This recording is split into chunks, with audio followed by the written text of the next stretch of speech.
सबरीमला मंदिर में सोने के चोरी के केस को लेकर ईडी ने एक बड़ी कार्रवाई की है। उस पर एक रिपोर्ट आपको दिखाते हैं।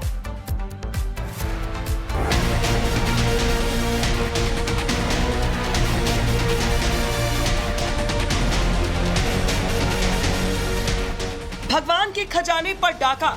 जी हां, सही सुना आपने।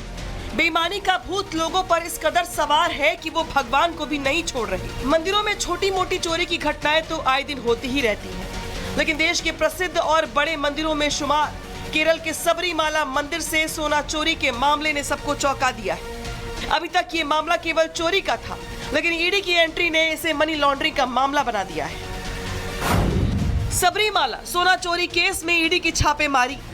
केरल, तमिलनाडु, कर्नाटक में एक साथ कार्रवाई। 3 राज्य और 21 जगहों पर छापेमारी से हड़कंप। सबरीमाला मंदिर में करोड़ों के सोने की हेराफेरी मामले में ईडी ने बड़ा एक्शन लिया है। 20 जनवरी को ईडी की टीमों ने केरल, तमिलनाडु और कर्नाटक की 21 जगहों पर एक साथ छापेमारी की। ये कार्रवाई मंदिर की संपत्तियां और सोने के गबन से जुड़ी हुई मनी लॉन्ड्रिंग की जांच के लिए की गई थी। ये कार्रवाई उन 11 आरोपियों की गिरफ्तारी के बाद हुई है जो फिलहाल जेल में है। ईडी ये पता लगा रही है कि सोने को बेचकर जो करोड़ों रुपए आए, उन्हें कहां और कैसे ठिकाने लगाया गया।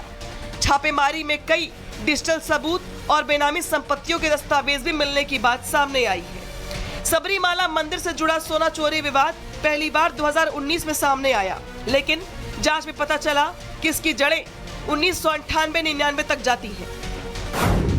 2019 में मंदिर की मरम्मत और गोल्ड प्लेटिंग के नाम पर भगवान अयप्पा मंदिर की मूर्तियों पर चढ़ा सोना बाहर भेजा गया। कुल 42.8 किलो सोने की प्लेटेड मूर्तियां मरम्मत के लिए चेन्नई की एक निजी फर्म को दी गई, लेकिन जब ये मूर्तियां लौटी तो उनका वजन केवल 38.2 किलो पाया गया, यानी करीब 4.5 किलो सोना गायब था। जब वजन कम निकलने पर सवाल खड़े हुए तो इसे सामान्य गिरावट बताकर नजरअंदाज कर मामले की लिपापोती करने की कोशिश की गई। इससे भी गंभीर बात तो ये है कि मंदिर प्रबंधन संस्था त्रावणकोर देवस्थानम बोर्ड ने कागजों में सोने की प्लेटों को तांबे की प्लेट के रूप में दर्ज कर दिया। कोर्ट ने इसे भी गंभीर लापरवाही और संदिग्ध कार्रवाई माना। जांच में ये भी सामने आया है कि 1998-99 में चढ़ाया गया 30 किलो सोना, जिसे उद्योगपति विजय माल्या ने दान किया था, वही सोना अब चोरी और हेराफेरी के आरोपों के केंद्र में है।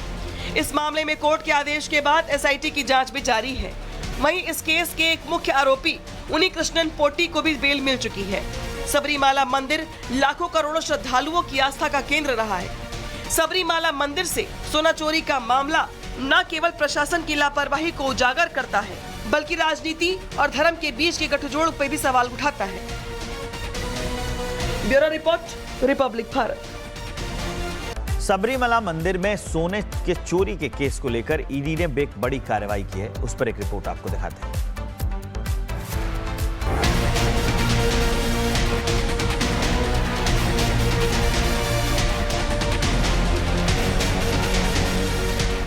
भगवान के खजाने पर डाका। जी हां, सही सुना आपने। बेईमानी का भूत लोगों पर इस कदर सवार है कि वो भगवान को भी नहीं छोड़ रहे। मंदिरों में छोटी मोटी चोरी की घटनाएं तो आए दिन होती ही रहती हैं, लेकिन देश के प्रसिद्ध और बड़े मंदिरों में शुमार केरल के सबरीमाला मंदिर से सोना चोरी के मामले ने सबको चौंका दिया है। अभी तक ये मामला केवल चोरी का था, लेकिन ईडी की एंट्री ने इसे मनी लॉन्ड्रिंग का मामला बना दिया है। सबरीमाला सोना चोरी केस में ईडी की छापेमारी। केरल, तमिलनाडु, कर्नाटक में एक साथ कार्रवाई। 3 राज्य और 21 जगहों पर छापेमारी से हड़कंप। सबरीमाला मंदिर में करोड़ों के सोने की हेराफेरी मामले में ईडी ने बड़ा एक्शन लिया है। 20 जनवरी को ईडी की टीमों ने केरल, तमिलनाडु और कर्नाटक की 21 जगहों पर एक साथ छापेमारी की।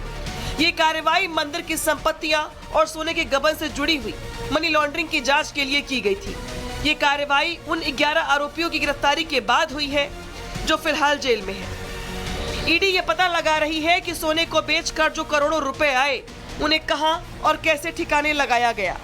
छापेमारी में कई डिजिटल सबूत और बेनामी संपत्तियों के दस्तावेज भी मिलने की बात सामने आई है। सबरीमाला मंदिर से जुड़ा सोना चोरी विवाद पहली बार 2019 में सामने आया, लेकिन जांच में पता चला कि इसकी जड़ें 1998-99 तक जाती हैं।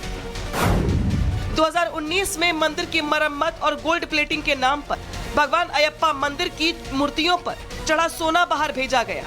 कुल 42.8 किलो सोने की प्लेटेड मूर्तियां मरम्मत के लिए चेन्नई की एक निजी फर्म को दी गई, लेकिन जब ये मूर्तियां लौटी तो उनका वजन केवल 38.2 किलो पाया गया, यानी करीब 4.5 किलो सोना गायब था। जब वजन कम निकलने पर सवाल खड़े हुए तो इसे सामान्य गिरावट बताकर नजरअंदाज कर मामले की लिपापोती करने की कोशिश की गई। इससे भी गंभीर बात तो ये है कि मंदिर प्रबंधन संस्था त्रावणकोर देवस्थानम बोर्ड ने कागजों में सोने की प्लेटों को तांबे की प्लेट के रूप में दर्ज कर दिया।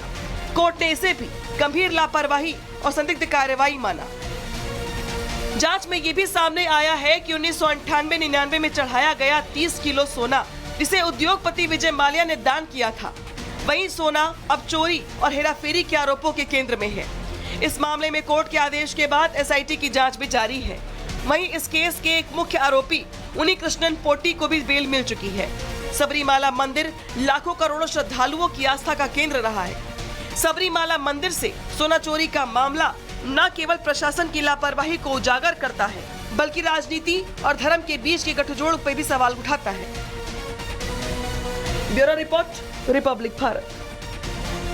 सबरीमला मंदिर में सोने के चोरी के केस को लेकर ईडी ने एक बड़ी कार्रवाई की है, उस पर एक रिपोर्ट आपको दिखाते हैं।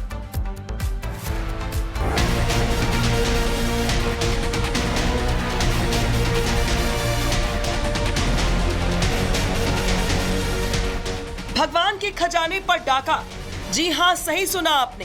बेईमानी का भूत लोगों पर इस कदर सवार है कि वो भगवान को भी नहीं छोड़ रहे। मंदिरों में छोटी मोटी चोरी की घटनाएं तो आए दिन होती ही रहती हैं, लेकिन देश के प्रसिद्ध और बड़े मंदिरों में शुमार केरल के सबरीमाला मंदिर से सोना चोरी के मामले ने सबको चौंका दिया है। अभी तक ये मामला केवल चोरी का था, लेकिन ईडी की एंट्री ने इसे मनी लॉन्ड्रिंग का मामला बना दिया है। सबरीमाला सोना चोरी केस में ईडी की छापेमारी। केरल, तमिलनाडु, कर्नाटक में एक साथ कार्रवाई। 3 राज्य और 21 जगहों पर छापेमारी से हड़कंप। सबरीमाला मंदिर में करोड़ों के सोने की हेराफेरी मामले में ईडी ने बड़ा एक्शन लिया है। 20 जनवरी को ईडी की टीमों ने केरल, तमिलनाडु और कर्नाटक की 21 जगहों पर एक साथ छापेमारी की। ये कार्रवाई मंदिर की संपत्तियां और सोने के गबन से जुड़ी हुई मनी लॉन्ड्रिंग की जांच के लिए की गई थी। ये कार्रवाई उन 11 आरोपियों की गिरफ्तारी के बाद हुई है जो फिलहाल जेल में है। ईडी ये पता लगा रही है कि सोने को बेचकर जो करोड़ों रुपए आए उन्हें कहां और कैसे ठिकाने लगाया गया। छापेमारी में कई डिजिटल सबूत और बेनामी संपत्तियों के दस्तावेज भी मिलने की बात सामने आई है। सबरीमाला मंदिर से जुड़ा सोना चोरी विवाद पहली बार 2019 में सामने आया, लेकिन जांच में पता चला कि इसकी जड़ें 1998-99 तक जाती हैं। 2019 में मंदिर की मरम्मत और गोल्ड प्लेटिंग के नाम पर भगवान अयप्पा मंदिर की मूर्तियों पर चढ़ा सोना बाहर भेजा गया। कुल 42.8 किलो सोने की प्लेटेड मूर्तियां मरम्मत के लिए चेन्नई की एक निजी फर्म को दी गई, लेकिन जब ये मूर्तियां लौटी तो उनका वजन केवल 38.2 किलो पाया गया, यानी करीब 4.5 किलो सोना गायब था। जब वजन कम निकलने पर सवाल खड़े हुए तो इसे सामान्य गिरावट बताकर नजरअंदाज कर मामले की लिपापोती करने की कोशिश की गई। इससे भी गंभीर बात तो ये है कि मंदिर प्रबंधन संस्था त्रावणकोर देवस्थानम बोर्ड ने कागजों में सोने की प्लेटों को तांबे की प्लेट के रूप में दर्ज कर दिया। कोर्ट ने इसे भी गंभीर लापरवाही और संदिग्ध कार्रवाई माना। जांच में ये भी सामने आया है कि 1998-99 में चढ़ाया गया 30 किलो सोना जिसे उद्योगपति विजय माल्या ने दान किया था, वही सोना अब चोरी और हेराफेरी के आरोपों के केंद्र में है। इस मामले में कोर्ट के आदेश के बाद एसआईटी की जांच भी जारी है। वहीं इस केस के एक मुख्य आरोपी उन्नीकृष्णन पोटी को भी बेल मिल चुकी है। सबरीमाला मंदिर लाखों करोड़ों श्रद्धालुओं की आस्था का केंद्र रहा है। सबरीमाला मंदिर से सोना चोरी का मामला न केवल प्रशासन की लापरवाही को उजागर करता है, बल्कि राजनीति और धर्म के बीच के गठजोड़ पर भी सवाल उठाता है। Bureau report, Republic Bharat.